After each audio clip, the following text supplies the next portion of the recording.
Good evening, brothers and sisters. Welcome sa Faith Seeking Understanding.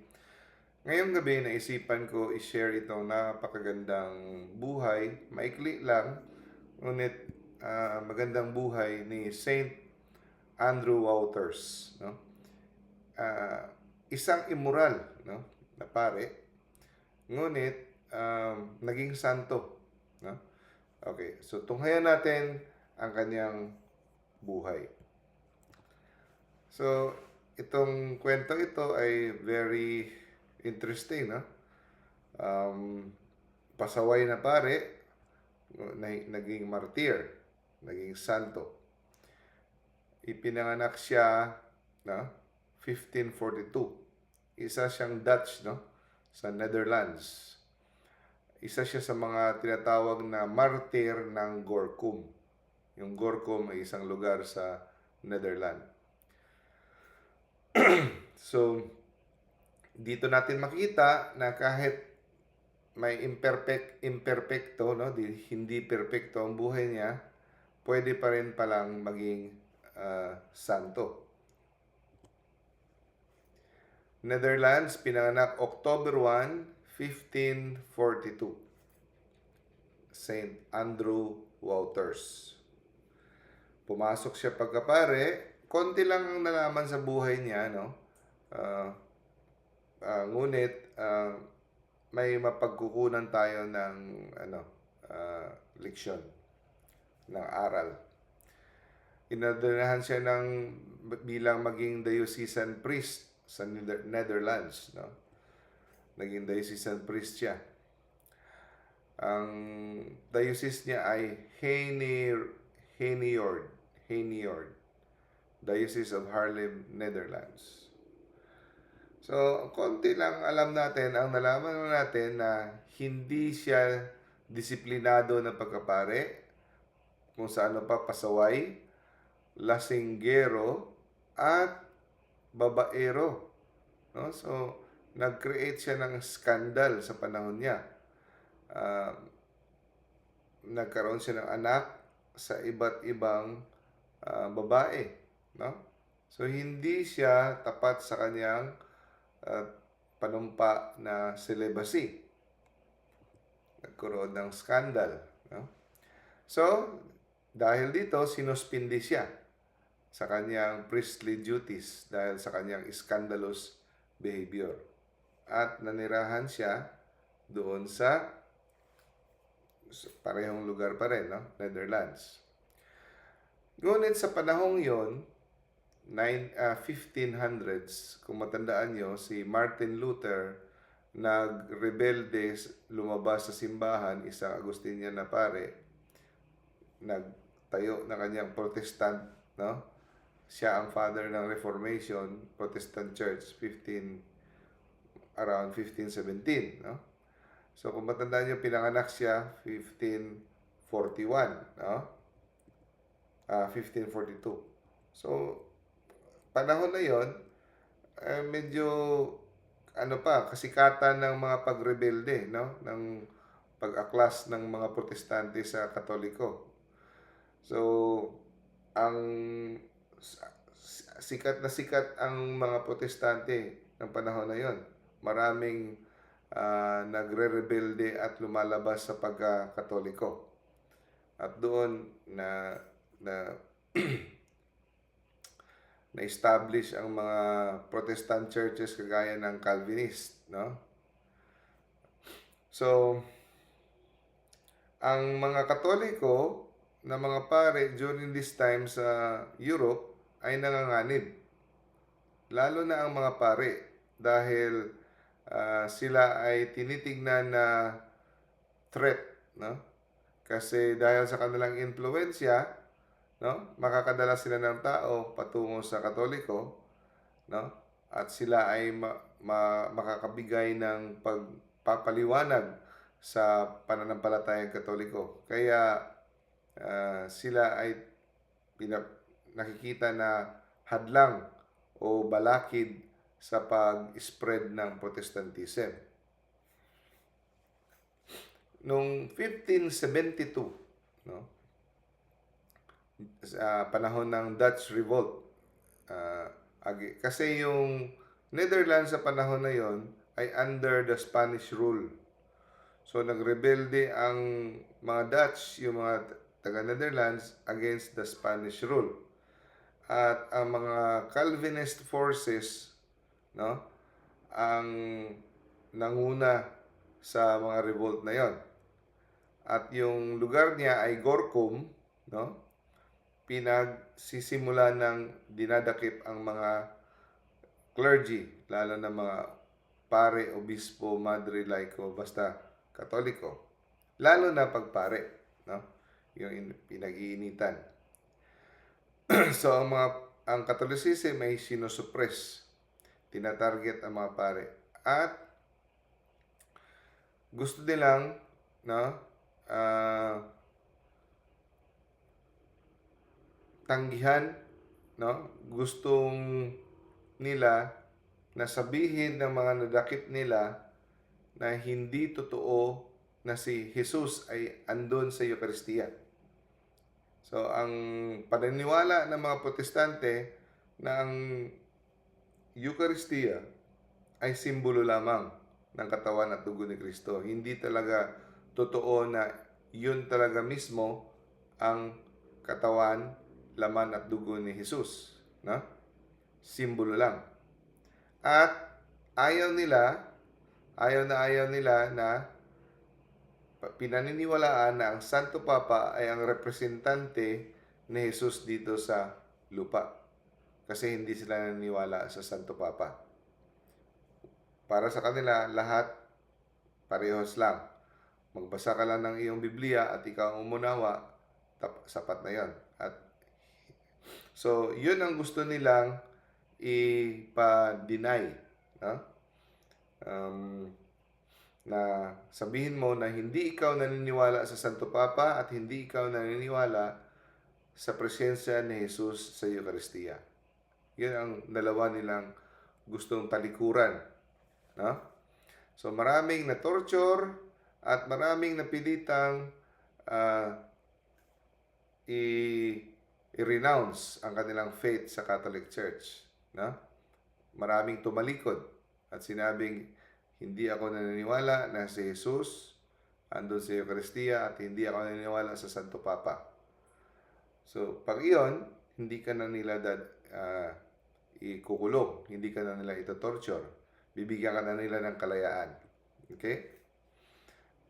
Pero, dahil nakita niya ang mga persecution ng mga Katoliko sa panahon na yon,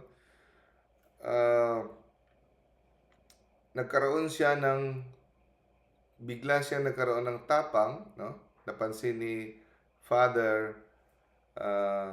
Andrew Wouters, nagboluntaryo siya na suportahan ang mga nakakulong na mga obispo at mga pare.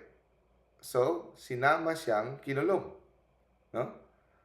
Sinama siyang ikinulong.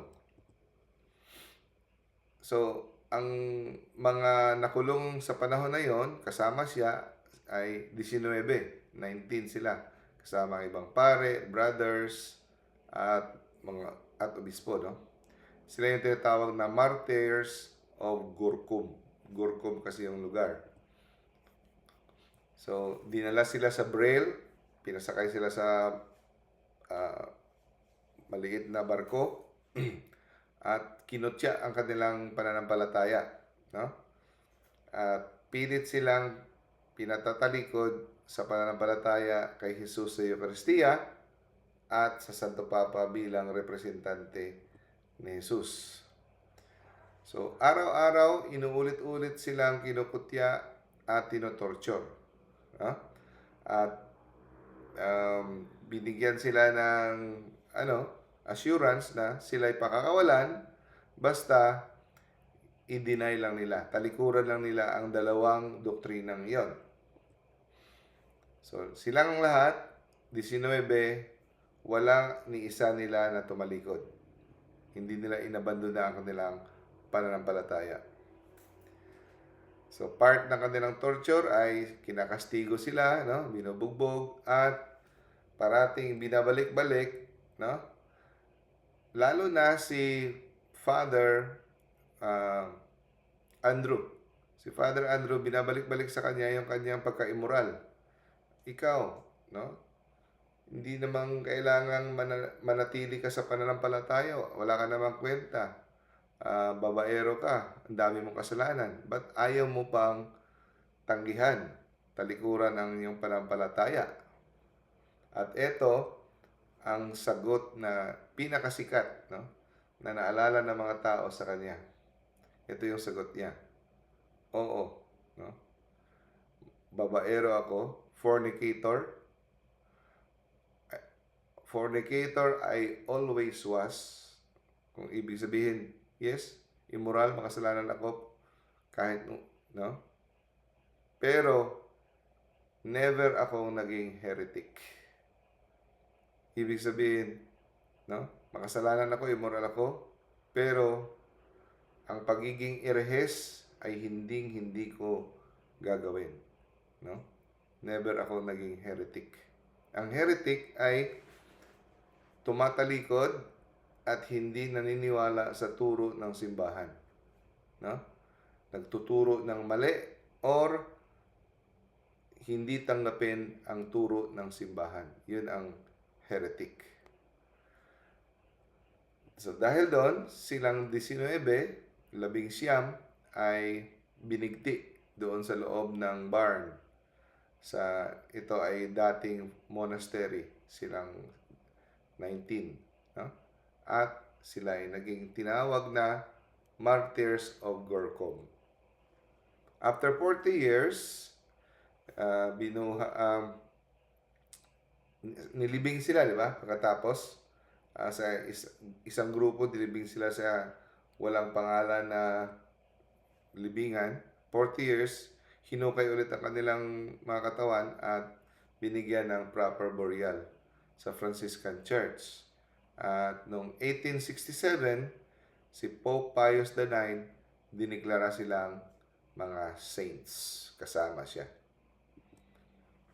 So, dito natin makita, no, na may pag-asa pala kahit tayong mga makasalanan sa mga immoralidad, no? Habang may buhay, may pag-asa. Kung alala nyo, nabasa nyo sa Biblia na may mga manggagawa na umaga pa lang nagtrabaho na, tapos may mga manggagawa na nakita, nagsimula sila magtrabaho alas 4 na ng hapon, ngunit parehas pa rin yung sahod nila. Malala niyo yun. So, ito yung ibig sabihin no? God offers a full day's wage even to laborers whose work in His field is very brief. So, bumait si Father Andrew nung huli na lang, no? Yung para siyang kaparehas ng kriminal doon sa tabi ni Jesus. Buong buhay niya kriminal, tapos nabawi niya ang kanyang nakabawi siya nung huli na ng punto ng buhay niya. Parang ganun din si Andrew Waters, no? Si Saint Andrew Waters. Nakabawi siya sa huli dahil pinanindigan niya ang kanyang pananampalataya. Siguro, kasama doon, nagsisi rin siya sa kanyang kasalanan. Pinagsisihan niya kasama na totoo, kahit ganito ako, ka-immoral, no? Hindi ko tatalikuran si Kristo. Hindi ko tatalikuran si Kristo. Kaya nga mga kapatid, no? Di ba may nakakabalita tayo ng mga pare na may mga anak, may mga girlfriend, ang iba may mga boyfriend, may immoral, no? Sa personal ko na sa personal ko na opinion at sa aking personal encounter at feelings, hindi ako masyadong, of course, nalulungkot ako pag may ganun pare, no? May mga scandal, pangit ang ugali, yung mga ganun. Pero hindi ako masyadong nagagalit sa mga paring gano'n.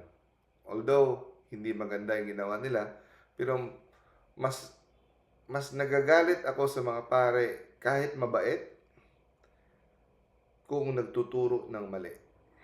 Alam nyo kasi mas delikado ang mga pare na nagtuturo ng mali kumpara sa mga pareng nagkasala dahil sa kahinaan ng laman o kahinaan ng ugali. Mas matatanggap ko pa yon kahit masakit man. Pero mas delikado ang mga pare na nagtuturo ng mali. Lalo na yung mga pare na magsasabi na pwedeng magkomunyon kahit may mortal sin. Hindi kailangan magkumpisal. Kahit sino pwedeng magkomunyon. Doon ako nanggagalaiti talaga ang aking mga ngipin pag ganun. At sasabihin kahit sino maliligtas. Yung may mga ganong pare. No? So, hindi na naniniwala sa mortal sin. Hindi na naniniwala sa pareho lang kasalanan. No? So, mas delikado yon. Kasi parehong delikado pero mas delikado yung mga nagtuturo ng mali. Nagsasabi na ang pornography hindi kasalanan, masturbation hindi kasalanan, or artificial contraception hindi kasalanan. Yun ang mga paring irehes, mga heretic. Delikado yan. Tumatalikod sa turo ng simbahan. Kaya nasabi ni Father Andrew Wouters, yes, immoral ako, pero pag irehes, never kong gawin. No? So, ang feast day ni Saint Andrew Wouters is July 9. So, dito natin makikita na ang martyrdom ay hindi ibig sabihin na namatay ka ng bayolente, martyr ka na. Para matawag ang martyr ay pinatay ka dahil ang pumatay sa iyo ay may galit sa iyong pananampalataya kay Kristo at sa mga iyong pinaniniwalaan na mga turo ni Kristo. Okay? Sabi ni Jesus, huwag kayong matakot sa mga makakapatay sa katawan, ngunit hindi makakapatay sa kaluluwa. So dito napatunayan na mas natakot siya sa Diyos na makakapatay sa kanyang kaligtasan. Hindi siya natakot sa mga taong makapatay sa kanyang katawan. So, ang makasalanan, kaya napakadelikado ng heresy, napakadelikado kumpara sa mga moral sins dahil ang immoral makakapagsisi at magkumpisal, no, sa kanyang ginawa. Pero pag heretic ikaw ay umalis na, no? Nilisan mo ang katotohanan. So paano pa ikaw makakabalik kung hindi ka na naniniwala sa katotohanan? No? At least yung mga nagkasala dahil sa pagkahina ng kanilang laman, alam pa nila ang pananampalataya at hindi pa sila umalis doon. No? So dito natin makita na moral weakness is grave. Yes, hindi maganda yung pagiging immoral. But the conscious denial of revealed truth is a direct rupture with God. Mas malalim na kasalanan ang pag-deny, ang pagtalikod sa turo ng simbahan. Kasi kung sa Biblia pa, if your sight, no, is darkness, how very dark, no? How very deep will the darkness be? Kung ang iyong source of light, ang iyong gabay ay kadiliman, hindi ka na makakatuntun sa katotohanan, no? Kaya huwag nating maliitin ang doktrina.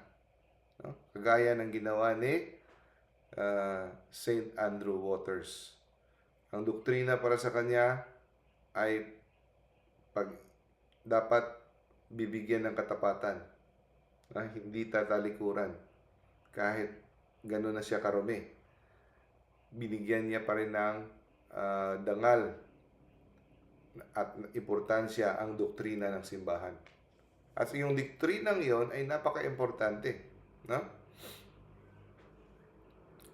So, ang heresy, kaya napakabigat noon because it breaks communion with the church. No? Tumigil ka na sa pagiging Katoliko. Pag ikaw ay naggawa ng kasalanan, Katoliko ka pa rin. Pero pag ikaw ay tumiwalag na sa katotohanan, tumigil ka na sa pagiging Katoliko. No? So, nakanonize siya bilang santo. Pero hindi dahil sa kanyang pagkababaero, kundi nakanonize siya dahil sa kanyang katapatan sa doktrina hanggang sa huling sandali. Diba? Sabi ni Jesus, ang magtatyaga at mananatili hanggang sa huli ay maliligtas. So sa hindi niya tinalikuran si Jesus hanggang sa huling sandali, kahit pa ang buhay na niya ang nakataya. Na? Kaya napaka-powerful ng message na ito sa panahon natin.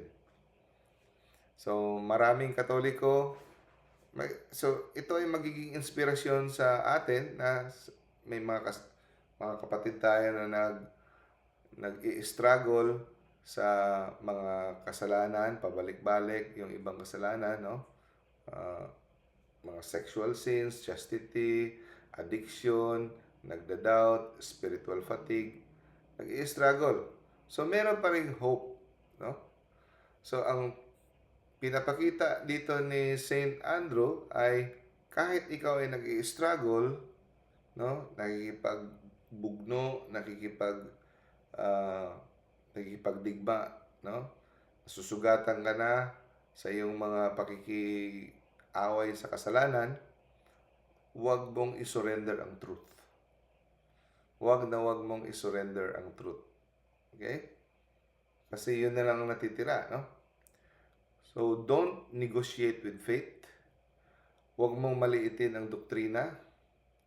Huwag mong i-dilute yung Eucharist. Kasi ang center ng lahat ng buhay ng simbahan ay nasa Eucharist. At huwag kang magpabago-bago para lang makasurvive. No? So, kahit may kahinaan ka, huwag mong isipin na ikaw ay nagtaksil sa pananampalataya. No? Pag ikaw ay nahulog dahil sa kahinaan, hindi ibig sabihin tinalikuran mo na ang simbahan. No? Struggle ka, go to confession, pag nadapa, rise again. So ang pinakita dito ni Saint Andrew ay dinipensahan niya ang katotohanan. Kagaya ng kriminal sa tabi ni Jesus sa krus, dinipensahan niya si Jesus. Dito, dinipensahan niya si Jesus sa Eucharistia. No? Na mismo si Jesus ang nasa Eucharistia. So, kailangan natin lahat Katoliko, magdepensa sa katotohanan. Pwede mong gawin face-to-face sa iyong mga kaibigan, sa iyong mga pamilya, at kahit sa social media. No? At ito lang konting paalala, pag ikaw ay nagdedepensa sa katotohanan, hindi mo kailangan maging agresibo. Kailangan mo lang ay firm ka. Dapat matatag ka. Panindigan mo ang katotohanan nang malumanay at may respeto, malumanay at pagpakumbaba. Hindi mo kailangan maging agresibo. No? So, love the Eucharist. Namatay si Saint Andrew Waters dahil sa Eucharist. No? Dinipensahan niya ang katotohanan tungkol sa Eucharist. Ngayon, marami ang tumatanggap ng banal na Eucharistia na hindi iniisip kung ano ito. Hindi man nila naintindihan. So, importante before the communion, you have to pray, no? And after communion, we have to give thanksgiving. And remember na yan ay si Jesus mismo. Marami ng santo ang nangamatay dahil sa pagdidepensa sa katotohanan sa presensya ni Kristo sa Eucharistia. No? At dapat mamuhay tayo na ang ating paningin ay eternal. Na ang buhay na ito ay hindi hanggang dito lamang. Kaya nga ang martyrdom, nagagawa ng mga santo, ang martyrdom na pinili nilang mamatay dahil alam nila na ang buhay ay hindi hanggang dito lamang. Ito ay ang kamatayan ay simula ng bagong buhay. So pag ganun ang iyong outlook, mentality, hindi ka matatakot na ialay ang iyong buhay para kay Kristo. So kung ang mentality mo, ang buhay ay dito lang, ang kasayahan ay hanggang dito lang, siyempre hindi mo pwedeng ibigay ang buhay mo, no? So, ang ipinakita ni Saint Andrew Waters ay ang pagpakumbaba at inamin niya ang kanyang kasalanan na siya ay marumi, hindi siya karapat-dapat, pero naging matatag siya at pinanindigan niya ang kamalian. No? Pinanindigan niya na inihayag niya ang katotohanan laban sa kamalian. At nakita natin dito ang kanyang pagmamahal kay Kristo sa Eucharist. At ang gagawin natin ay absolute trust in the divine mercy. Yun ang gusto ni Jesus. Trust. Jesus, I trust in you. Na kahit ano karami na yung kasalanan, kayang patawarin ni Jesus pag tayo ay magpakumbaba at humingi ng tawad at mangako na hindi na uulitin ulit. No? So, in the end, no? Sa katapusan ng ating buhay, ang makapagliligtas natin ay hindi pagiging perpekto. No? Yes, sisikapin natin maging perpekto, pero wala namang taong perpekto. Ang makakapagligtas sa atin ay ang ating pagiging tapat. No? Hanggang sa huli. Who is faithful until the end will be saved. No? Huwag natin siyang talikuran kahit sa bingit pa ng kamatayan. So, sana ito yung maalala natin parati na kahit tayo may mga kasalanan, hindi tayo perfecto, sabihin natin kagaya ni Saint Andrew, Lord, I am weak, but heretic never. No? I am weak, yes, but heretic never. Saint Andrew Waters, pray for us. And the Father, the Son, and the Holy Spirit. Amen.